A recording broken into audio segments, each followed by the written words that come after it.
گزارے کیسے زندگی،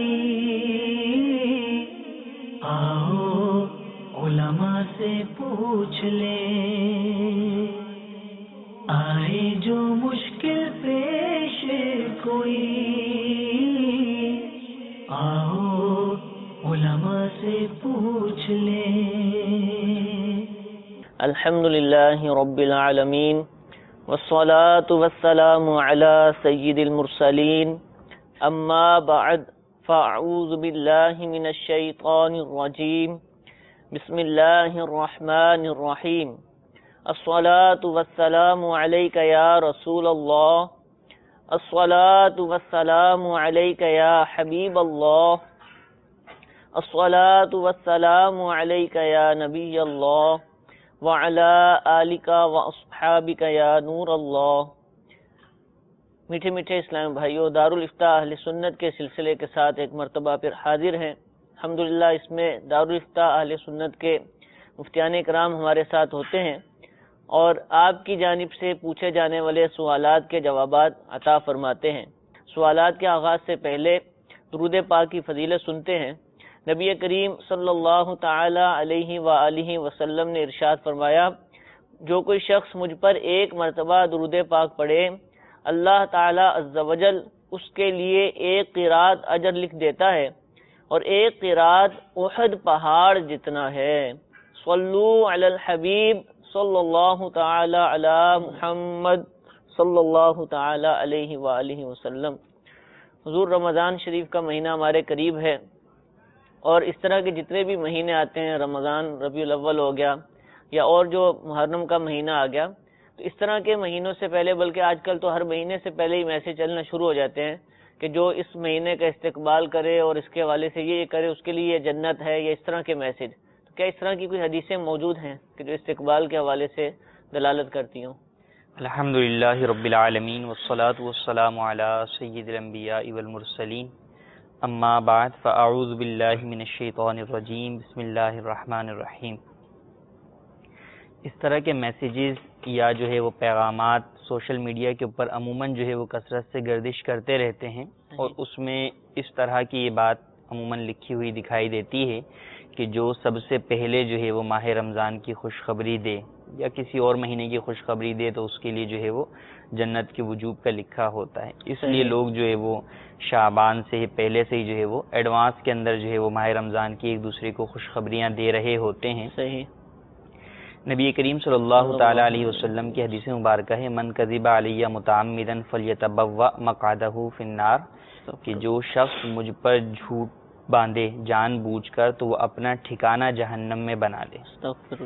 تو یہ جو حدیث مبارکہ ذکر کی جاتی ہے، آپ علیہ الصلاۃ والسلام کی طرف منسوب کی جاتی ہے، اس کی کوئی حقیقت نہیں ہے، بلکہ یہ باقاعدہ ایک موضوع حدیث ہے جس کو لوگوں نے گھڑ لیا ہے، اور جو گھڑنے والے ہیں وہ جو ہے وہ یہ رمضان والی جو حدیث ہے، رمضان والی جو حدیث مبارکہ ہے، اس کو گھڑ لیا ہے۔ تو اس طرح کی جو حدیث گھڑی ہے تو وہ افراد یہ حدیث مبارکہ جو بیان کی کہ حضور پر جھوٹ باندھنے والا وہ جہنم میں اپنا ٹھکانہ بنا لے، تو اس چیز کو پیش نظر رکھے، اور جو افراد اس کو آگے فارورڈ کیے جا رہے ہیں بغیر کسی تصدیق کے، بغیر کسی تحقیق کے، تو ان کو بھی ڈرنا چاہیے کہ کہیں ان کا بھی شمار جو ہے وہ نبی کریم صلی اللہ علیہ وسلم پر جھوٹ باندھنے والوں میں نہ ہو جائے۔ تو اس طرح کے میسیجز کو ہرگز فارورڈ نہ کیا جائے، اس کی کوئی حقیقت نہیں ہے، کوئی شرعی اعتبار سے اس کی اصل نہیں ہے۔ ماہ رمضان کی خوشخبری دینا اس میں تو کوئی حرج نہیں ہے، کسی کو بھی دی جا سکتی ہے، لیکن اصل تو یہ ہے کہ ماہ رمضان سے متعلق خوشخبری دینے پر ہی صرف اکتفا نہ کیا جائے، ماہ رمضان کی تیاری کی جائے، خود بھی تیاری کی جائے، دوسرے لوگوں کو بھی نیکی کی دعوت دے کر، برائی سے روک کر جو ہے وہ ان کو ماہ رمضان کی، استقبال رمضان کی تیاری کی ترغیب دلائی جائے۔ ٹھیک، اپنا ایک جدول بنایا جائے کہ رمضان کے اندر میں نے کیا کیا کرنا ہے، رمضان کے اندر اپنے اوقات کار کو جو ہے وہ کس طریقے سے تقسیم کر کے عبادت میں زیادہ سے زیادہ کتنا وقت گزارنا ہے، کس طریقے سے گزارنا ہے۔ اسی طریقے سے جو ہے وہ میں نے جو ہے وہ نماز تراویح کس مسجد کے اندر ادا کرنی ہے۔ تو ان تمام باتوں کا خیال رکھنا، جو لوگ جو ہے وہ سال بھر مڑ کر مسجد کی طرف دیکھتے بھی نہیں ہیں وہ کم از کم جو ہے وہ یہ بھی تو معلوم کر لیں کہ مسجد کے اندر اس وقت نماز کے اوقات کار کیا چل رہے ہیں، جماعت کس ٹائم پر کھڑی ہو رہی ہے. عموماً فجر اور مغرب میں تو اتنا مسئلہ نہیں ہوتا، لیکن ظہر کب ہو رہی ہے، عصر کب ہو رہی ہے، عشاء کب ہو رہی ہے، یہ معلوم نہیں ہوتا. تو ماہ رمضان کی جو اصل تیاری ہے، جو اس کے استقبال کرنا ہے، وہ تو یہ ہے کہ ہم ان چیزوں کے اوپر جو ہے وہ غور کریں. اگر کسی کو جو ہے وہ اپنے نماز کے معاملات میں طہارت کے مسائل ہیں، چونکہ سال بھر تو جو ہے وہ نماز پڑھتے نہیں ہیں، تو اب جو ہے وہ پاکی ناپاکی کا مسئلہ ہے، یا جو ہے وہ ری خارج ہونے کا مسئلہ ہے، اور دیگر کئی مسائل ہیں، تو ان سے متعلق شرعی حکم علماء سے معلوم کریں کہ میں نے رمضان میں نماز پڑھنی ہے. ویسے تو ہر وقت ہر دن ہی مسلمان پر پڑھنا ضروری ہے، اور جو نہیں پڑھ رہا وہ گناہ گار ہو رہا ہے. لیکن اب جب کہ ایک ذہن ہوتا ہے لوگوں کا کہ نماز پڑھنی ہے، تو اب وہ جو نماز پڑھنے جاتے بھی ہیں تو اپنی کم علمی کے باعث، اپنی جہالت کے باعث، دین سے دوری کے باعث سال میں جو ایک مہینہ نماز پڑھتے ہیں وہ بھی خراب کر دیتے ہیں. یعنی وہ بھی گویا کہ نماز ان کی نہیں ہوتی، کیونکہ ان کو پتہ ہی نہیں ہوتا کہ میں وضو جس طریقے سے کر رہا ہوں کیا وہ درست ہے، میں جو ہے وہ طہارت جس طریقے سے کر رہا ہوں کیا وہ درست ہے، غسل کے مسائل مجھے معلوم ہے، نماز کس طریقے سے ادا کرنی. تو وقت تو یہ ہے کہ ہم ایک دوسرے کو اس طرف راغب کریں صحیح کہ ہمارے اندر جو ہم عبادت کرنے کی طرف جا رہے ہیں وہ عبادت ہمیں پورا سال کرنی چاہیے، لیکن شیطان کی وجہ سے اور اپنی غفلت اور کوتاہی کی وجہ سے جو عبادت نہیں کر سک رہے، اور اس ماہ مبارک کی وجہ سے کہ اس میں شیطان قید کر دیا جاتا ہے، لوگوں کا رجحان جو ہے وہ عبادت کی طرف ہو جاتا ہے، اللہ تبارک و تعالیٰ کی خصوصی رحمتوں کا نزول ہوتا ہے.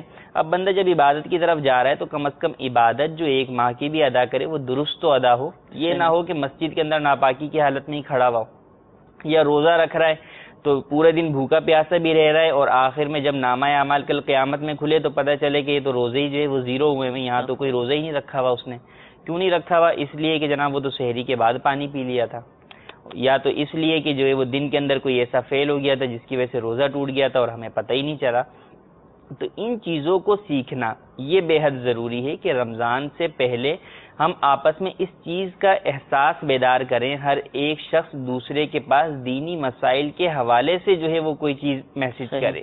علماء سے جو ہے مستند میسیجز ہیں جن کے اندر دینی مسائل لکھے ہوئے ہیں، یا جو غلطیاں لکھی ہوئی ہیں کہ بھئی عمومی طور پہ لوگوں میں یہ غلطیاں ہوتی ہیں صحیح کہ نماز پڑھتے ہیں تو اب رمضان میں نماز پڑھنے گئے تو پینٹ کے پائچے موڑ لیے، اور جو ہے وہ نمازیں ساری کی ساری ادا کر لیں، اور ساری نمازیں مکروہ تحریمی ہو گئیں، واجب الاعادہ ہو گئیں. اب وہ تو اصل نماز نہیں پڑھتے تو پھر واجب الاعادہ کون پڑھتا ہے؟ صحیح. تو ان چیزوں کو کہ اب یہ جیسے ایک مسئلہ ہے پینٹ کا، اس مسئلے کو کسی عالم دین سے جو ہے وہ پوچھ کر ان کی وائس کے اندر ریکارڈ کروا کر اس کو جو ہے وہ آپ آگے پھیلائیں.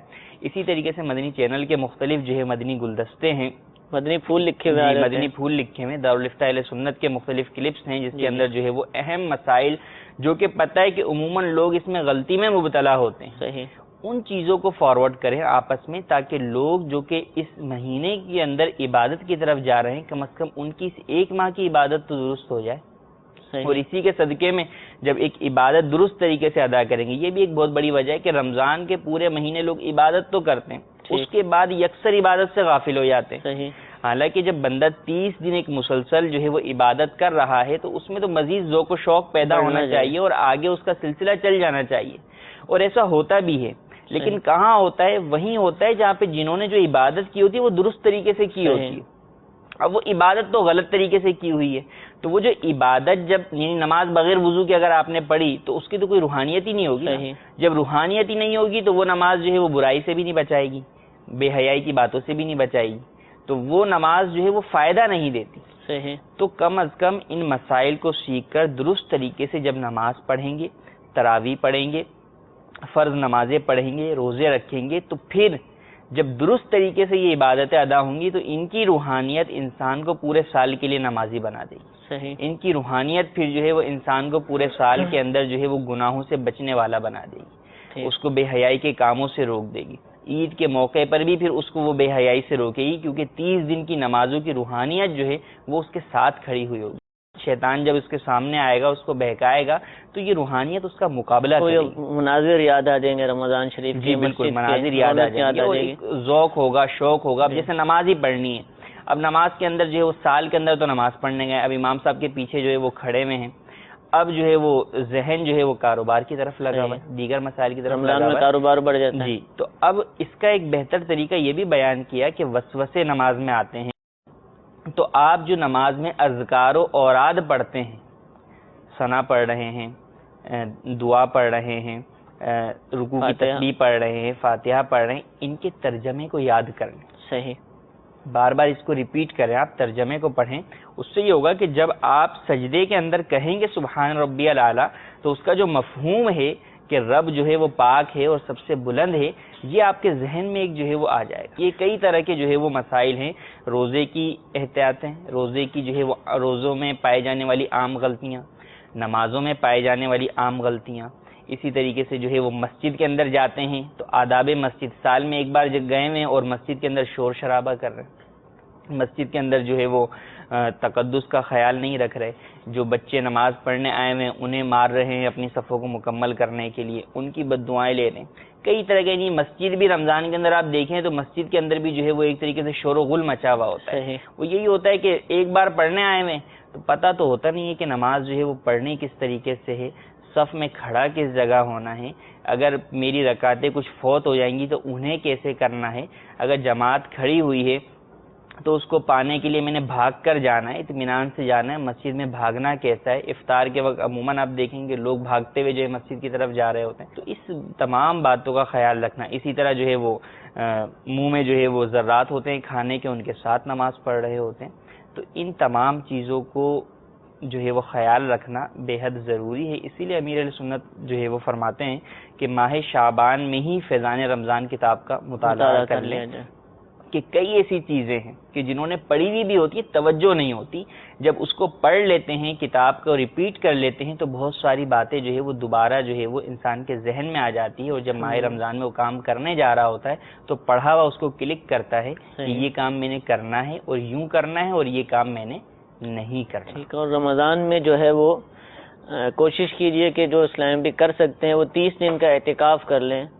دنیا بھر میں الحمدللہ عزوجل دعوت اسلامی کے زیر اہتمام 10 دن کے اعتکاف تو ہوتے ہی تھے. الحمدللہ اب کچھ سالوں سے 30 دن کے اعتکاف کا بھی سلسلہ جاری ہے.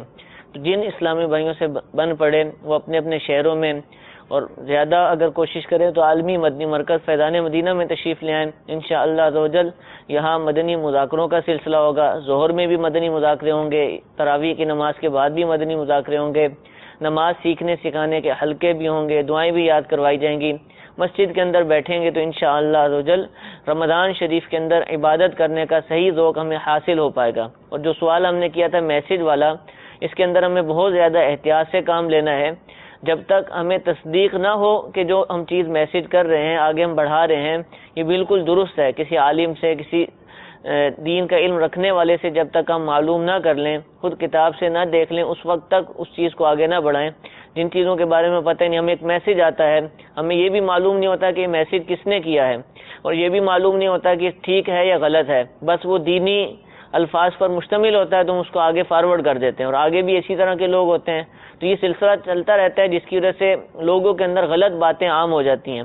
تو اس سلسلے میں امیر اہل سنت ایک اور میسج کا ذہن دیتے ہیں جس کے الفاظ کا مفہوم یوں ہے کہ جب تک کسی دینی میسج کرنے والے کو اس مسئلے کی تصدیق نہ ہو جائے تو اس میسج کو فارورڈ نہ کیا جائے، آگے نہ کیا جائے، کیونکہ بعض صورتوں میں گناہ بلکہ بعض صورتوں میں کفر میں بھی مبتلا ہونے کا اندیشہ ہے. جی ایسا بھی ہو سکتا ہے کہ آپ نے کوئی ایسی بات فارورڈ کر دی کہ جو کفر پر مبنی ہو اور اس کی بنا پر حکم کفر لوٹ پڑے. تو اللہ تعالیٰ کے خوف کو اپنے دل میں رکھنا چاہیے، اللہ کے عذاب سے ڈرنا چاہیے، اور دین کی بات جس وقت تک صحیح تصدیق نہ ہو سکے اس وقت تک آگے بڑھانے کی اجازت ہمیں حاصل نہیں ہوگی. حضور آپ نے رمضان شریف کے اندر تیاریوں کا فرمایا کہ رمضان کی تیاری کی جائے. تو رمضان کی تیاری کرتے ہیں لیکن کچھ لوگوں کا انداز مختلف ہے، خصوصاً بڑے شہروں کے اندر باب المدینہ ہو گیا، مرکز الاولیاء لاہور میں بھی ایسا ہونا شروع ہو گیا، ہو سکتا ہے دیگر ممالک میں بھی ایسا ہو کہ تراویح کے جو ہم نے 30 روزے یا 29 روزے جو بھی ہیں اس کے حساب سے پڑھنی ہوتی ہے. لیکن یہاں پر جو کاروباری حضرات ہیں بالعموم وہ جو ہے وہ 6 روزہ تراویح، 8 روزہ تراویح، 3 روزہ تراویح، یعنی 3 دن کے اندر ہی پورا قرآن سن لیں گے، 6 دن میں سن لیں گے. تو اس کے بعد پھر وہ تراویح نہیں پڑھتے. وہ سمجھتے ہیں کہ قرآن پڑھنا سننا ضروری تھا، وہ تو ہم نے 6 دن میں سن لیا. تو یہ طریقہ کار ٹھیک ہے کیا؟ دیکھیے رمضان المبارک کے اندر جو عبادات ہیں ان کے اندر جو خاص طور پر جو عبادات ہیں، یہ ویسے تو ایک نماز ہے اور دیگر عبادات ہیں، لیکن جو خاص عبادات کے اندر شمار ہوتی ہیں رمضان کی عبادات میں، وہ روزہ ہے اور تراویح، کہ تراویح اور روزے کا جو ہے وہ ذکر حدیث مبارکہ میں بھی خاص طور پر آیا۔ تو اب جس طرح روزہ پورے مہینے ہے، ٹھیک ہے، اسی طریقے سے تراویح بھی پورے مہینے ہے۔ ٹھیک ہے، مہینے کی جتنی بھی راتیں ہیں، جتنی بھی شب ہیں، ان تمام کے اندر جو ہے وہ تراویح ہے۔ فرق کیا ہے؟ روزہ دن میں ہے، تراویح رات میں ہے۔ صحیح، اسی لیے جب چاند دکھتا ہے تو تراویح پڑھ لی جاتی ٹھیک ہے، اور جب عید کا چاند دکھتا ہے تو تراویح اس دن تراویح نہیں ہوتی، کہ وہ اگلا مہینہ شروع ہو جاتا ہے۔ صحیح۔ اسلامی اعتبار سے جو مہینے کی ابتدا یا دن کی ابتدا اور انتہا ہوتی ہے وہ غروب آفتاب سے ہوتی ہے، ٹھیک ہے، کہ غروب آفتاب پہ دن ختم اور اگلا دن جو ہے وہ شروع صحیح ہو جاتا ہے۔ تو تراویح جو ہے وہ سنت مؤکدہ ہے، آپ علیہ الصلوۃ والسلام نے اس پر عمل فرمایا، صحابہ کرام علیہم رضوان اور تمام امت کا جو ہے وہ اس پر عمل رہا ہے۔ تو 30 دن 20 رکعت تراویح پڑھنا یہ سنت مؤکدہ ہے، ہر مسلمان مرد و عورت بالغ پر لازم ہے۔ ماشاءاللہ، جو نہیں پڑھے گا، اس کو چھوڑنے کی عادت بنائے گا، وہ گناہگار ہوگا۔ تو جو شخص 3 دن پڑھ لیتا ہے، 6 دن پڑھ لیتا ہے، یا 10 دن بھی پڑھ لیتا ہے، یا 15 دن بھی پڑھ لیتا ہے اور بقیہ 15 دن نہیں پڑھتا، تو گویا اس نے تراویح چھوڑنے کی عادت بنائی ہے اور وہ گناہگار ہوگا۔ ٹھیک ہے، اور ماہ رمضان المبارک جس طریقے سے اپنے اندر رحمتیں، وسعتیں، برکتیں لیے ہوئے ہوتا ہے کہ اس میں نیکیوں کے ثواب بڑھ جاتے ہیں، تو اسی طریقے سے اس میں گناہ بھی بڑھ جاتے ہیں۔ صحیح، اس میں اگر کوئی شخص گناہ کرے گا تو وہ ایک گناہ کے برابر اس کو نہیں، بلکہ اس کو زیادہ گناہوں کا جو ہے وہ عذاب ملے گا، زیادہ گناہوں کا جو ہے وہ مستحق ہوگا۔ تو ایسا ہرگز نہیں کرنا چاہیے۔ یہ جو تراویح جو مختلف مقامات پر ہوتی ہے یا جو اس کی ابتدا ہوئی، اس کا پس منظر کچھ اس طرح ہے کہ چونکہ ایک فرد ہے جس نے مختلف جگہوں کے اوپر جو ہے وہ نماز ادا کرنی ہے، ٹھیک ہے، جیسے کاروباری ہیں تو اب انہوں نے جو چھٹی کے دن ہیں، اتوار چھٹی ہے، جمعہ چھٹی ہے، تو اب ان دنوں میں وہ گھر پر ہوتے ہیں، مارکیٹ میں نہیں صحیح ہوتے۔ ہے، اب گھر پر جب وہ اپنے گھر کی مسجد میں نماز ادا کرتے ہیں تراویح کی، تو وہاں پر امام صاحب جو ہے وہ کوئی دوسرا سپارہ پڑھ رہے ہوتے ہیں، اور جو انہوں نے مارکیٹ میں پورا ہفتہ پڑھی ہوتی ہے 6 دن، وہاں کوئی اور سپارہ چل رہا ہوتا ہے۔ اس کی وجہ یہ ہوتی ہے کہ بعض ائمہ جو ہے وہ 1.25 پارہ تلاوت کرتے ہیں، بعض 1.5 پارہ تلاوت کرتے ہیں، بعض 1 پارہ تلاوت کرتے ہیں، مختلف جو ہے وہ اپنے طریقہ کار کے مطابق کرتے ہیں، اور اس میں کوئی حرج بھی نہیں ہے، اپنے حساب سے جو ہے وہ آگے پیچھے کر کے تلاوت کی جا سکتی ہے۔ مکمل مقصد جو ہے وہ پورا قرآن کی تلاوت ہے۔ صحیح، تو چونکہ تراویح بھی سنت مؤکدہ ہے اور اس میں جو قرآن کریم کو سننا ہے یہ ایک الگ سے، ختم قرآن کرنا یہ ایک الگ سے سنت ہے نبی کریم صلی اللہ علیہ وسلم کی۔ تو اس سنت کو پانے کے لیے لوگوں نے یہ کیا کہ جب ہم مختلف جگہوں پر تراویح پڑھتے ہیں تو اس صورت میں ہمارا ختم قرآن نہیں ہو پاتا، کبھی کہیں بیچ سے کوئی پارہ رہ جاتا ہے، کبھی جو ہے وہ زیادہ پارے رہ جاتے ہیں۔ تو انہوں نے یہ کیا کہ اولاً ابتداءً جو ہے وہ کسی ایک مقام پر انہوں نے ختم قرآن کر لیا، ٹھیک ہے، 6 روزہ کی انہوں نے ختم قرآن وہاں پر پورا سن لیا۔ اب اس کے بعد ختم قرآن کی سنت پوری ہو گئی، اب اس کے بعد جو ہے وہ کہیں بھی تراویح پڑھتے رہیں، تو اب اگر پارہ آگے پیچھے ہو بھی تو انہیں حرج نہیں کہ ان کا ایک ختم قرآن ہو گیا۔ ٹھیک ہے، تو اصل اس کا پس منظر یہ تھا، لیکن لوگوں نے یہاں پر 2 چیزیں لے لی، ایک سنت کو تو لے لیا ختم قرآن والے کو، اور جو سنت مؤکدہ ہے تراویح روز پڑھنا اس کو چھوڑ دیتے ہیں، جس کی وجہ سے وہ گناہگار ہوتے ہیں۔ اور جو تراویح ان مقامات پر اب پڑھی جاتی ہے اس کے اندر حفاظ جس قدر جو ہے وہ تیزی کے ساتھ پڑھتے ہیں کہ جس کے اندر الفاظ قرآن جو ہے وہ سمجھ ہی نہیں آتا ہے، اور جو ہے وہ معنی تک تبدیل ہو جاتے ہیں، اور کئی طرح کی غلطیاں جو ہے واقع ہوتی ہیں۔ تو اس طرح قرآن پاک جہاں پڑھا جا رہا ہو وہاں تو تراویح پڑھنے کی شرعاً اجازت بھی نہیں ہے۔ تراویح وہیں پڑھی جائے جہاں پر قرآن پاک کو صحیح انداز میں جو ہے وہ پڑھا جائے جس انداز میں اس کا نزول ہوا۔ ٹھیک، تو قرآن کی تلاوت کو اس کے حق کے مطابق، حق کے تلاوت کے مطابق ترتیل کے ساتھ پڑھنا چاہیے، حفاظ کو ترتیل کے ساتھ پڑھنا چاہیے، اور جو افراد پیچھے پڑھ رہے ہیں انہیں بھی چاہیے کہ وہ ایسی جگہ پر تراویح ادا کریں جہاں پر ترتیل کے ساتھ باقاعدہ قرآن پاک جو ہے وہ پڑھا جائے۔ ٹھیک ہے، عموماً 3 روزہ، 5 روزہ، 6 روزہ میں تو اس کا جو ہے وہ انتظام نہیں ہوتا۔ کیا ہوتا ہے کہ ہم تراویح پڑھ کر آئے 20 یعنی عام جو ہے معمول کے مطابق صرف 20-25 منٹ بعد وہ بھی ختم ہو جاتی ہے. حالانکہ اس میں 5 پارے ہوتے ہیں اور ہمارے یہاں 1.25 پارا ہوتا ہے. 1.25 پارا اور 5 پارے کے اندر کتنا فرق ہے ہر انسان جو بخوبی جانتا ہے. تو اس بات کا خیال رکھنا ضروری ہے. اگر واقعی کسی جگہ پر درست طریقے سے ہو تراویح اور جو ہے وہ مختصر جو ہے اس کے اندر ہو، دنوں کے اندر ختم قرآن کی سنت کو ادا کرنے کے لیے کریں اور باقاعدہ درست طریقے سے ترتیل کے ساتھ پڑھیں تو وہاں پڑھ سکتے ہیں. لیکن اس کے بعد اپنی تراویح کو پورے مہینے کے لیے معاف سمجھنا یہ بہت بڑی جہالت اور غلطی کی بات ہے. ہرگز ایسا نہیں کرنا چاہیے، بلکہ اپنی مسجد کے اندر جو ہے وہ یا جو بھی قریبی مسجد لگتی ہے وہاں پر اپنی تراویح کی سنت کو مکمل طور پہ لازمی طور پہ ادا کریں. ٹھیک ہے، تراویح ایک الگ سنت ہے اور قرآن سننا الگ سنت ہے، دونوں کو ہی پورا کرنا ضروری ہے. کالز کی طرف بڑھتے ہیں. صلو علی الحبیب صلی اللہ تعالی علی محمد صلی اللہ علیہ وسلم. السلام علیکم ورحمۃ اللہ وبرکاتہ. وعلیکم السلام ورحمۃ اللہ وبرکاتہ. میرا نام عمیر ہے، میں اسلام آباد سے بول رہا ہوں. یہ مجھے پوچھنا ہے کہ جب ہم نماز پڑھتے ہیں تو عشاء کی نماز میں وطروں میں جس کو دعائے قنوت نہ آتی ہو تو وہ کیا پڑھے؟ دعائے قنوت نہ آتی ہو تو کیا پڑھیں؟ جی ایک اور کال سنائیے. ماشاءاللہ بہت اچھا سلسلہ ہے. ہم روزانہ مدنی چینل دیکھتے ہیں، بہت مزہ آتا ہے، بڑا علم میں اضافہ ہوتا ہے. تو کوشچن یہ پوچھنا ہے کہ جیسے فرض نماز امامت کروائی جاتی ہے، ایسے ہی تراویحیں آ رہی ہیں تو تراویح میں ینگ لڑکے تراویحیں پڑھاتے ہیں جنہوں نے ایک مٹھی داڑھی نہیں رکھی ہوتی، تو کیا ان کے لیے بھی یہی حکم ہے کہ ان کو بھی بالکل تراویحیں نہیں پڑھانی دی جانی چاہیے؟ جی انشاءاللہ عرض کرتے ہیں. ایک اور کال سنائیے. جی میں زرباس بول رہا ہوں بہاڑی سے. میں یہ پوچھنا چاہتا ہوں سر کہ آدمی کو چاندی کی انگوٹھی پہننی ہو تو کتنا چاندی ہونا چاہیے؟ جی چاندی کی انگوٹھی کتنی مقدار میں ہونا؟ تو 3 کال ہیں ہمارے پاس. عمیر بھائی جو ہیں اسلام آباد سے پوچھ رہے ہیں کہ دعائے قنوت نہ آتی ہو، وطر کے اندر دعائے قنوت پڑھی جاتی ہے تو اب کیا کریں؟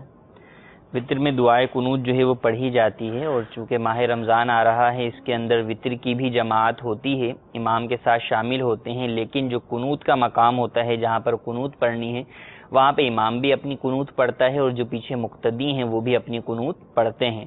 تو چونکہ جو ہے وہ قنوت کو اولاً تو یاد کرنا چاہیے، اذکار نماز میں سے ہے. رمضان کے علاوہ بھی چونکہ وطر پڑھنے ہیں اور وطر واجب ہے اور قنوت پڑھنا بھی واجب ہے، تو قنوت کو دعائے قنوت کو یاد کریں. ٹھیک. اگر جب تک دعائے قنوت یاد نہیں ہوتی تو اس وقت تک اس جگہ پر اللہم ربنا آتنا فی الدنیا حسنۃ وفی الآخرۃ حسنۃ وقنا عذاب النار، یہ دعا جو عموماً دعا میں بھی پڑھی جاتی ہے، اس دعا کو پڑھ لیں، یا اللہم اغفر لی 3 مرتبہ کہہ لیں. لیکن صرف اسی پر ہی اکتفا نہ کریں، ساتھ ہی ساتھ جو ہے وہ اپنی دعائے قنوت کو بھی جو ہے وہ یاد کرنے کی کوشش کرتے رہیں. ابھی ماہ رمضان میں چند دن باقی ہیں تو ابھی جو جتنے آپ کے دن ہیں نمازوں کے ان میں جو ہے وہ یہ پڑھ لیں، اور اس دوران ہی جو ہے وہ آپ اس دعائے قنوت کو بھی یاد کر لیں تاکہ ماہ رمضان کے اندر دعائے قنوت ہی پڑھ سکیں. ٹھیک ہے. اور یہ دعائے قنوت یاد ہوتی نہیں اور ہو جائے تو بھولتی بھی نہیں ہے. اس کے الفاظ ہی ایسے ہیں کہ اگر اس کو اچھے طریقے سے یاد کر لے تو انشاءاللہ پھر اس کو، اور یہ جب روزانہ پڑھیں گے عشاء کی نماز کے اندر تو پھر تو انشاءاللہ امید ہے کبھی بھی نہیں بھولے گی. دوسری حضور یہ بڑا مسئلہ انہوں نے اس کی طرف توجہ دلائی کہ عام طور پر جب نماز کی امامت کا معاملہ آتا ہے تو ہم جس کی داڑھی نہیں ہوتی، شرائط امامت نہ رکھتا، اس کو ہم نہیں رکھتے. لیکن تراویح کے اندر ایسا نہیں ہوتا. تراویح کے اندر کیونکہ حفاظ چھوٹی چھوٹی عمروں کے بھی ہوتے ہیں، یہ بڑے ہو جاتے ہیں لیکن بے عملی بہت زیادہ ہے، داڑھی نہیں ہوتی ہے اور فاسق مولن ہوتے ہیں، اعلانیہ گناہ کرتے ہیں، لیکن تراویح وہ پڑھا رہے ہوتے ہیں. تو کیا تراویح کی نماز ہو جاتی ہے، اس میں رخصت ہے؟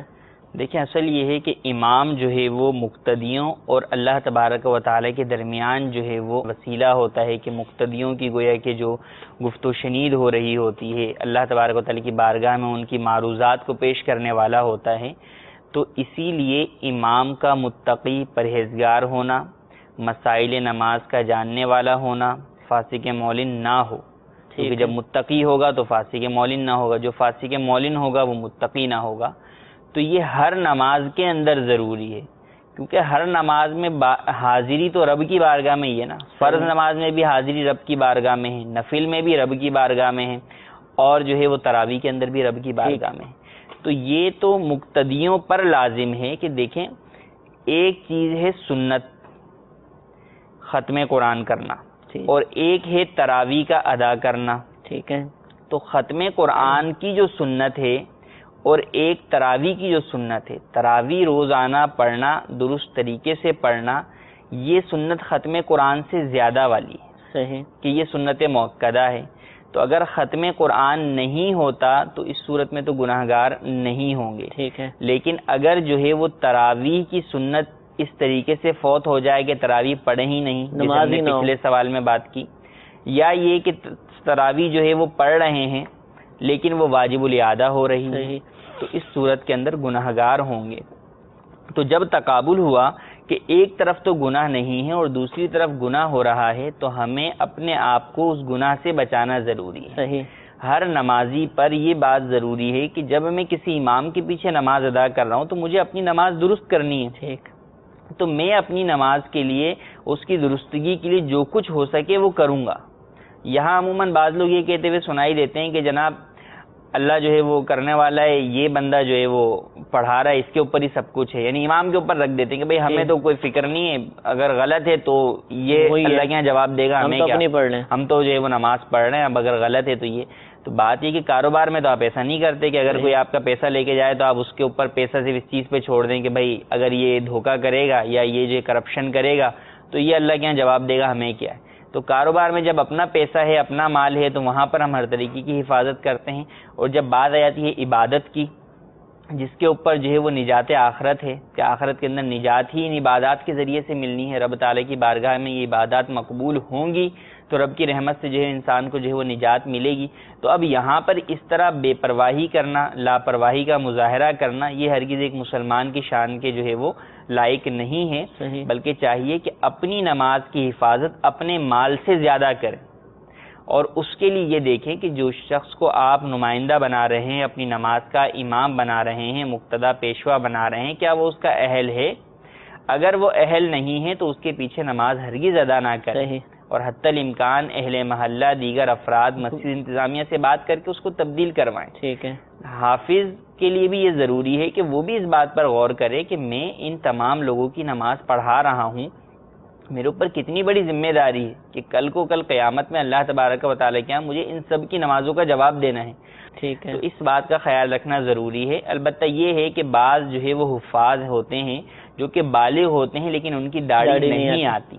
اگر داڑھی نہیں آئی، وہ کٹواتے بھی نہیں ہیں. ٹھیک ہے. یا آئی ہے لیکن تھوڑی سی ایک مٹھی نہیں ہے اور انہوں نے کٹوائی بھی نہیں ہے اور بالغ ہیں اور دیگر شرائط امامت پر پورا اترتے ہیں، تو اس صورت کے اندر تو وہ نماز پڑھا سکتے ہیں. صحیح. وہ تراویح کی بھی نماز پڑھا سکتے ہیں اور وہ عام پنجگانہ نمازیں بھی پڑھا سکتے ہیں. یہ کانسیپٹ بھی بعض لوگوں میں پایا جاتا ہے کہ جس کی داڑھی آئی نہیں ہے وہ نماز نہیں پڑھا سکتا. تو یہ کانسیپٹ جو ہے وہ غلط ہے. داڑھی نہیں آئی تو اس میں اس کا کوئی قصور نہیں، یا کم آئی ہے تو بھی کوئی قصور نہیں ہے. بالغ ہونا شرط ہے کہ بالغ ہو گیا تو اس صورت کے اندر. اب اگر بالغ نہیں ہوا اور داڑھی جلدی آ گئی تو بھی نماز نہیں پڑھا سکتا.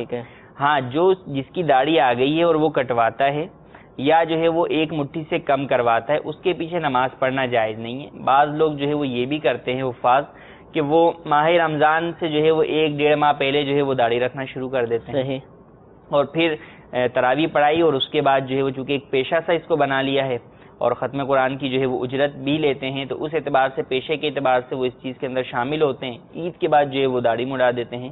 تو ایسوں کے پیچھے تو ہرگز جو ہے وہ نماز نہ پڑھی جائے، اور نہ ہی مسجد انتظامیہ یا دیگر افراد ایسوں کو جو ہے وہ اپنی نماز کا جو ہے وہ امام بنائیں کہ یہاں پر اپنی نماز کو، اور مسجد انتظامیہ اگر پورے محلے کے نمازیوں کی نمازوں کو داؤ پر لگا رہی ہے تو وہ گناہگار ہیں. تو اگر وہ حافظ یا قاری جو بھی ہے اگر اس کو خیال نہیں ہے تو کم از کم ہمیں اپنی نمازوں کا خیال رکھتے ہوئے اس بات کا خاص اہتمام کرنا چاہیے کہ جو ہمارا مقتدی بن رہا ہے، جو ہمارا امام بن رہا ہے، ہماری معروضات کو لے کر رب کی بارگاہ میں جا رہا ہے، کیا وہ اس بات کا اہل ہے بھی یا نہیں. ٹھیک ہے حضور. اس میں مسجدوں میں تو پھر کوشش ہوتی ہے کہ اہل امام ہی آئے.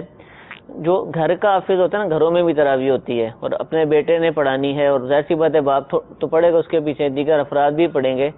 تو وہاں ان چیزوں کا لحاظ نہیں رکھا جاتا. آپ نے دیکھا ہوگا کہ وہاں داڑھی منڈے خشخشی داڑھی گھروں میں، اور یہ جو آپ نے کہا نا 6 روزہ 10 روزہ وغیرہ، یہ جو مختلف مارکیٹوں میں ہوتا ہے، تو وہ یہی ہے کہ ہمارے ہاں جو ہے وہ ایک چیز جو ہے وہ سنت مبارکہ ہے ختم قرآن، اس کو لے کر اس کے پیچھے بہت سارے ناجائز کاموں کا ارتکاب کر رہے ہیں. صحیح. کسی ایک نیکی کو پانے کے لیے کسی گناہ کے ارتکاب کی اجازت نہیں. ٹھیک ہے.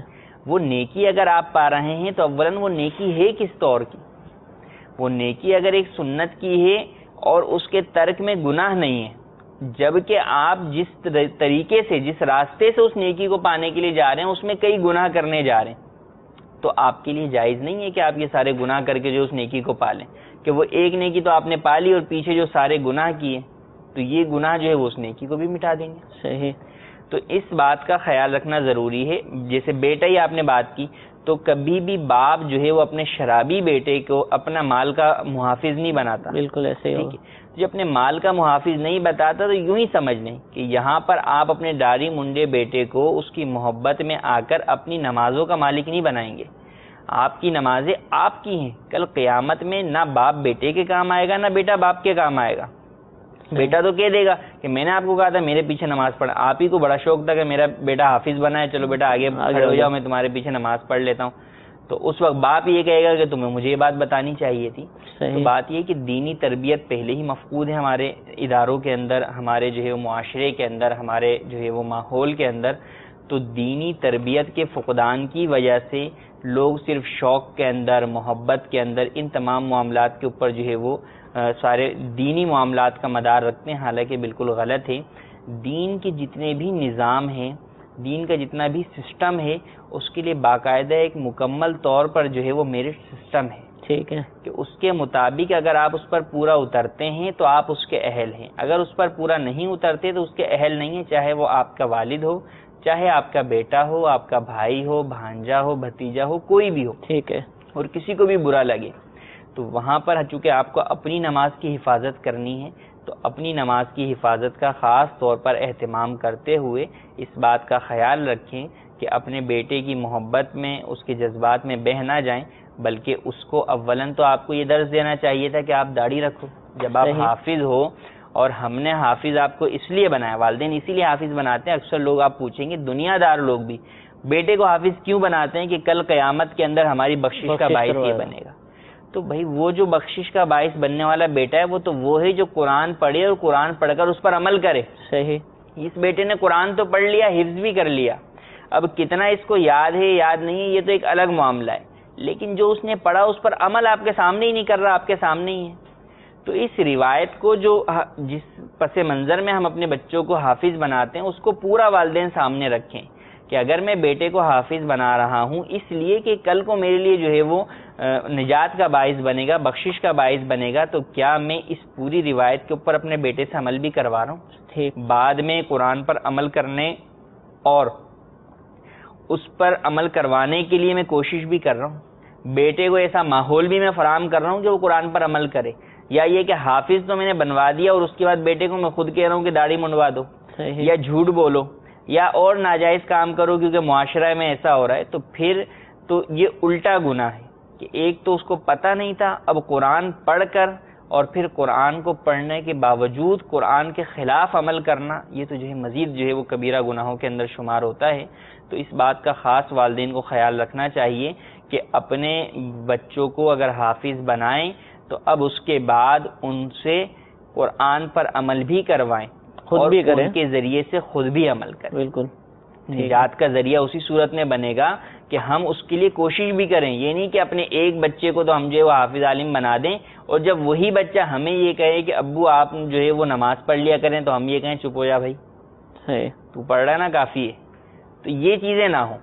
جب آپ نے اسے پڑھایا ہے، لکھایا ہے، سکھایا ہے، دین سکھایا ہے، تو دین جب سکھایا ہے تو آگے وہ پہنچائے گا بھی تو. ٹھیک ہے. اب اگر آپ ہی اولاً اس کی حوصلہ شکنی کرنے والے ہوں گے تو پھر معاشرے میں کب تبلیغ کرے گا؟ صحیح. جب وہ اپنے مسلمان باپ کو تبلیغ نہیں کر سکتا، کل کو وہ کسی کافر کو تبلیغ کیسے کر سکے گا؟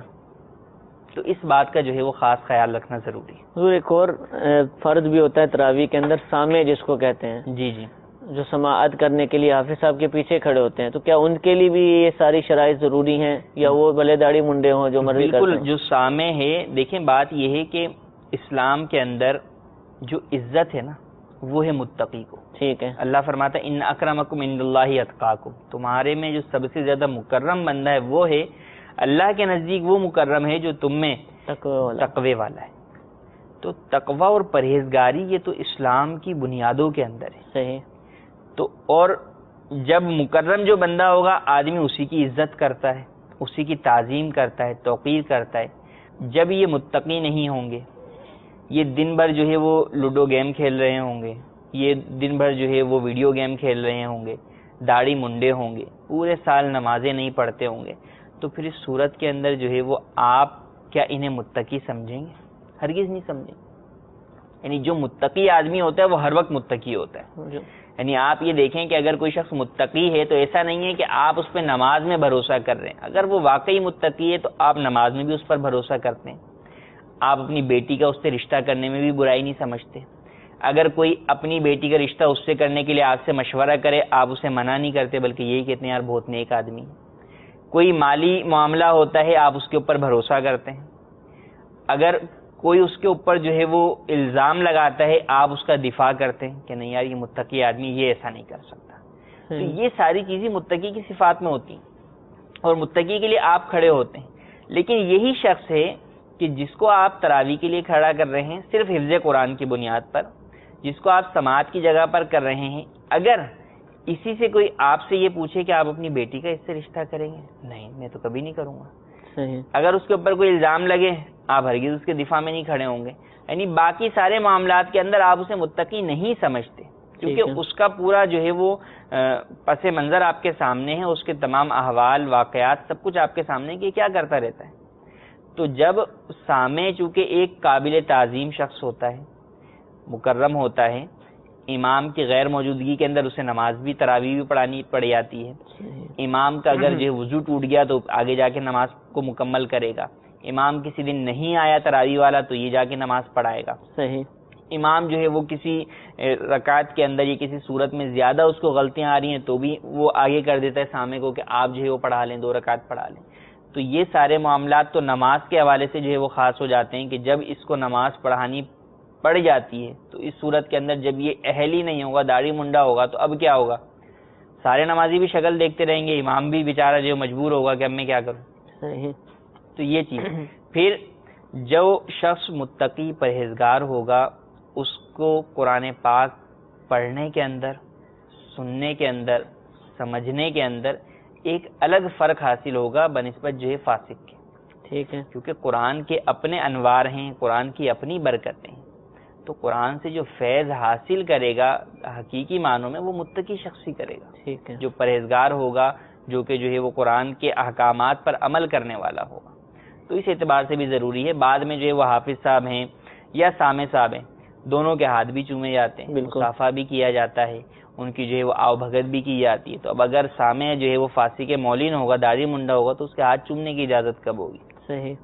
اس کو تو اس کی تو تعظیم سے منع کیا جائے گا، اس کی تو تعظیم ہی جائز نہیں. ٹھیک ہے. فاسق مولین کی اعلانیہ گناہ کرنے والے کی تعظیم نہیں کی جائے گی. بہاڑی سے ایک اسلامی بھائی نے پوچھا کہ چاندی کی انگوٹھی جو مرد کو اجازت ہے وہ کتنی مقدار میں ہونی چاہیے؟ چاندی کی انگوٹھی صرف ایک پہننا مرد کو جائز ہے اور اس کا وزن 4.5 ماشے سے کم ہو اور صرف ایک نگینے والی ہو. بغیر نگینے کے اگر صرف چھلا پہنیں گے وہ بھی جائز نہیں ہے. ایک نگینے سے زائد نگینے لگائیں گے وہ بھی جائز نہیں ہے. اور 4.5 ماشے سے وزن زیادہ ہوگا تو بھی جائز نہیں. البتہ یہ صرف جو وزن ہے 4.5 ماشے سے کم کا یہ صرف انگوٹھی کا ہے. اگر نگینہ جو ہے وہ زیادہ ہے، ٹھیک ہے، نگینے کا وزن اس میں شمار نہیں. نگینہ کسی بھی وزن کا ہو سکتا ہے. نگینہ ضروری ہے. ہاں نگینہ ضروری ہے، چاہے وہ جو ہے وہ آپ کوئی بھی نگینہ لگائیں، لیکن کم از کم ایک نگینہ ضروری. ایک سے زائد نگینہ بھی منع ہے اور بغیر نگینے کے تو صرف چھلا ہو جائے گا وہ چھلا پہننا بھی جائز نہیں ہے مرد کے لیے. یعنی انگوٹھی نگینے کے ساتھ ہونی چاہیے اور 4.5 ماشے سے کم مقدار کے اندر ہو چاندی کا جو وزن ہے. ٹھیک ہے، جزاک اللہ. کچھ اور کالز بھی سلسلے میں شامل کرتے ہیں. صلو علی الحبیب صلی اللہ تعالی علی محمد صلی اللہ علیہ وسلم. حضور میرا سوال یہ ہے کہ ہماری مسجد میں ایک بینر لگا ہوا ہے جس پہ لکھا ہوا ہے کہ مسجد کے احترام میں موبائل فون آف رکھیں اور موبائل فون کی ٹون بجنے کی صورت میں 50 روپیہ جرمانہ کیا جائے گا، کیا ایسا بینر مسجد میں لگانا جائز ہے؟ جی ایک نیا سوال آ جائے. آپ نے سنا کہ مسجد میں بینر لگا ہوا ہے اور مسجد کے احترام میں موبائل فون بند رکھیں بصورت دیگر 50 روپے جرمانہ، تو یہ کیا پورا اس کا دیکھیں مسجد جو ہے وہ اللہ تبارک و تعالیٰ کا گھر ہے. مسجد کا احترام اور تقدس ہر مسلمان پر لازم ہے. کئی لوگوں کے موبائل جو ٹیونز ہیں وہ میوزک پر، موسیقی پر اور خالص جو ہے وہ گانوں پر بھی مشتمل ہوتے ہیں، اور وہ موبائل جو ہے وہ مسجد کے اندر گانے بج رہے ہوتے ہیں. اللہ تبارک و تعالیٰ ہمیں جو ہے وہ اس سے محفوظ فرمائے. اور مسلمانوں کو بھی چاہیے کہ ہر قسم کی موسیقی سے، چاہے مسجد ہو یا مسجد کے علاوہ ہو، بچنا لازم ہے. آپ علیہ الصلوۃ والسلام نے ارشاد فرمایا کہ مجھے مبعوث اس لیے کیا گیا کہ میں موسیقی کے آلات کو توڑ دوں. یعنی اس لیے بھیجا گیا. آپ علیہ الصلوۃ والسلام کی بعثت کے مقاصد میں سے ایک مقصد یہ بھی ہے کہ جو ہے وہ آلات موسیقی کو توڑ دیں. اس میں بتایا گیا کہ اسلام میں موسیقی حرام ہے، اس کی ہرگز اجازت نہیں ہے. اس کو تو روح کی غذا کہتے ہیں. یہ روح کی غذا نہیں بلکہ روح کے منافی ہے. اسلام کے اندر روح کی غذا جو ہے وہ ذکر اللہ ہے. ٹھیک ہے. اطمینان قلب اور روح کی جو اصل غذا ہے، کیونکہ روح اللہ تبارک و تعالیٰ کی جانب سے ہے. صحیح. اور جب اللہ تبارک و تعالیٰ کی جانب سے روح ہے تو وہ ذکر اللہ، جو اللہ کا ذکر ہے، وہی اس کی غذا ہو سکتا ہے. صحیح. اور اسی سے روح کو جو ہے وہ تسکین ملتی ہے، اطمینان ملتا ہے. موسیقی جو ہے وہ روح کی غذا ہرگز نہیں بلکہ روح کے لیے زہر قاتل ہے. صحیح. اس کو جو ہے وہ دین سے دور کرنے والی ہے. تو جو لوگ موسیقی کے حق میں دلائل دیتے ہیں بالکل غلط ہے. نبی کریم صلی اللہ علیہ وسلم نے جب بعثت کے مقاصد میں سے ایک مقصد یہ بیان کر دیا کہ میں ان کو توڑنے کے لیے آیا ہوں، تو اس سے بڑھ کر اور کیا بات ہو سکتی ہے. تو اب بات یہ ہے کہ مسجد کے احترام کے اندر لوگ جو ہے وہ بند بھی نہیں کرتے موبائل، تو موبائل لوگوں کو بند کرنے چاہیے. لیکن اگر کسی کا رہ گیا موبائل، بھول جاتے ہیں، تو اس صورت میں ایک تو جو انہوں نے یہ جرمانے کا کہا یہ تو واضح طور پر حرام ہے، اس کی اسلام میں اجازت نہیں ہے. کیونکہ جرمانہ کسی بھی موقع پر، مالی جرمانہ کسی بھی موقع پر اسلام میں جائز نہیں ہے. ابتدائی اسلام میں تھا لیکن بعد میں منسوخ ہو گیا، اور منسوخ پر عمل کرنا جائز نہیں ہے، حرام ہے. اسکولوں میں جو بچوں سے لیتے ہیں، اسکولوں میں فیس پر لیتے ہیں، لیٹ آنے پر لیتے ہیں، یا اور دیگر مقامات پر لیتے ہیں، ہر جگہ پر جہاں بھی مالی جرمانہ لیا جاتا ہے وہ حرام ہے، اس کی اجازت نہیں ہے. ٹھیک ہے. اور مالی جرمانے کی بات کی، یہ تو حرام ہے، اس کی اجازت نہیں ہے. مسجد انتظامیہ پر لازم ہے کہ اس بورڈ کو ختم کرے، اور اگر اب تک کسی سے لیا ہے جرمانہ تو اسے واپس کرے. اسی طرح دوسرا یہ ہوتا ہے کہ اب جرمانہ تو نہیں ہے، لیکن اگر کسی کا موبائل بج گیا تو اب اس بیچارے کو اتنی طعن و تشنیع کی جاتی ہے کہ بسا اوقات وہ دوبارہ پھر اس مسجد میں ہی نہیں آتا. نماز کے بعد سب اس کو دیکھ رہے ہوتے ہیں. جی، تو ایسا بھی ہرگز نہ کریں. دیکھیں وہ آپ کا ہی مسلمان آدمی ہے، مسلمان بھائی ہے، اگر اس سے غلطی ہو گئی ہے تو اسے احسن انداز میں سمجھایا جائے. مشہور جو ہے بزرگ کا قول ہے کہ لوگوں کے سامنے کسی کی اصلاح کرنا اسے ذلیل کرنا ہے. صحیح. تو اگر آپ نے کسی کی اصلاح کرنی ہے تو اس کو اکیلے میں لے جا کے جو ہے وہ کرے. کوئی بھی بندہ جو ہے وہ جان بوجھ کر، کم از کم مسلمان سے یہ توقع نہیں کی جا سکتی کہ وہ جان بوجھ کر جو ہے وہ اس لیے نماز میں موبائل کھلا رکھے گا کہ جو ہے وہ میری ٹون بجے یا جو ہے وہ گانا بجے. ہو جاتا ہے تو اس میں یہ ہے کہ نماز سے پہلے جو ہے وہ مؤذن صاحب اعلان کر دیں. مختلف مقامات کے اوپر جو ہے وہ بینرز لگے ہوئے ہوتے ہیں مسجد کے اندر، وضو خانے پر ہمارے یہاں تو باقاعدہ اعلان ہوتا ہے موبائل فون ہو تو بند کر دیجیے. تو ویسے تو ترغیب یہ ہے کہ مسجد سے باہر ہی بند ہو جائے، مسجد سے باہر ہی رہ بھی جائے تو یاد آ جاتا ہے. اعلان جو ہے وہ کر دیں، امام صاحب کر دیں یا مؤذن صاحب کر دیں، وضو خانے کے اوپر جو ہے وہ لکھ کر لگا دیں. تو ان تمام کا خیال رکھیں. لیکن اگر پھر بھی کسی کے ساتھ ایسا ہو گیا تو اب اسے طعن و تشنیع کا جو ہے وہ نشانہ نہ بنائیں. اسی طرح بعض ائمہ جو ہے وہ نماز کے بعد جو ہے وہ اعلان کر دیتے ہیں کہ بھئی یہ دیکھیں انہوں نے بند نہیں کیا. اور یہ تو اس میں بھی چونکہ اس بندے کی طرف سب متوجہ ہوتے ہیں تو اس بندے کو کافی شرمندگی ہوتی ہے. بس اوقات بعض لوگ نئے ہوتے ہیں، ہوتے تو مسلمان ہی سارے ہیں، لیکن چونکہ نماز پڑھنے کے لیے مسجد میں آنے والے وہ نئے ہوتے ہیں. ٹھیک ہے. تو وہ پھر جو ہے وہ اس چیز سے رک جاتے ہیں. ان کا رک جانا غلط ہے کہ اگر کسی نے غلط سمجھایا ہے تو اس کی وجہ سے اپنی عبادت سے رک جانا یہ تو ان کی اپنی غلطی ہے. لیکن ہمیں بھی اس بات کا خیال رکھنا چاہیے کہ ہماری وجہ سے کوئی مسلمان جو ہے وہ تکلیف میں مبتلا نہ ہو، ہماری وجہ سے کوئی مسلمان دین کے راستے سے دور نہ ہو جائے، مسجد سے نہ ہٹ جائے. ٹھیک ہے. تو اس چیز کا خیال رکھیں کہ اگر کبھی بھی کسی سے اس طرح ہو جائے تو آسان انداز میں اسے بعد میں سمجھا دیا جائے. ٹھیک ہے، جزاک اللہ. ہمارے سلسلے کا وقت ختم ہو چکا اور آپ کے لیے خوشخبری یہ ہے کہ الحمدللہ جہاں رمضان المبارک میں مدنی مذاکروں کی بہاریں ہوں گی، کم و بیش 60-61 مدنی مذاکرے ہوں گے، ساتھ ہی ساتھ دارالافتاء اہل سنت بھی روزانہ پیش کیا جائے گا انشاءاللہ عز و جل. روزانہ عصر کی نماز کے بعد کم و بیش 6:15 بجے دارالافتاء اہل سنت کا سلسلہ. اس وقت لوگ مدنی چینل دیکھتے ہیں، افطار کا وقت قریب ہوتا ہے، تو اس وقت بھی شرعی مسائل کو بیان کیا جائے گا. آپ اس وقت بھی اپنے کالز کے ذریعے ہمارے سلسلے میں شامل ہو سکتے ہیں. اور اس کے علاوہ بھی مدنی چینل کی جو نشریات رمضان المبارک میں پیش کی جائیں گی سحری کے وقت، فجر کے بعد اور دیگر اوقات کے اندر، اس میں بھی انشاءاللہ عز و جل ان نشریات کے اندر دارالافتاء اہل سنت کے اسلامی بھائی ہمارے ساتھ ہوں گے اور وہ ہماری جانب سے پوچھی جانے والے سوالات کے جوابات عطا فرمائیں گے. تو آپ آج سے ہی نیت کر لیجئے کہ اگر اعتکاف آپ نہیں بیٹھ رہے، اعتکاف کے اندر آپ حاضر نہیں ہو رہے، تو پھر رمضان جو ہے وہ مدنی چینل کے ساتھ گزاریے. انشاءاللہ عز و جل ہمیں بے شمار علم دین کا خزانہ ہاتھ آئے گا. اللہ تعالیٰ سے دعا ہے کہ اللہ تعالیٰ جو کچھ سنا اس پر عمل کرنے، اسے دوسروں تک پہنچانے، رمضان المبارک کی ابھی سے ہی تیاری کر لینے کی توفیق عطا فرمائے. فیضان رمضان کی جو امیر علیہ سنت رمضان سے پہلے پڑھنے کا ذہن عطا فرماتے ہیں، اگر ابھی تک کسی نے نہیں پڑھا تو اس کو آج ہی خریدیے. اگر خرید نہیں سکتے ہیں یعنی دستیاب نہیں ہے تو دعوت اسلامی کے ویب سائٹ پر بھی یہ کتاب مختلف زبانوں میں انشاءاللہ موجود ہوگی. آپ اس کتاب کو ڈاؤن لوڈ کیجئے اور اس کا مطالعہ کیجئے. اللہ تعالی ہم سب کو عمل کی توفیق عطا فرمائے. آمین بجاہ النبی الامین. صلو علی الحبیب صلی اللہ تعالی علی محمد صلی اللہ علیہ وسلم. گزارے کیسے زندگی، آؤ علماء سے پوچھ لیں، آئے جو مشکل پیش کوئی، آؤ علماء سے پوچھ لیں.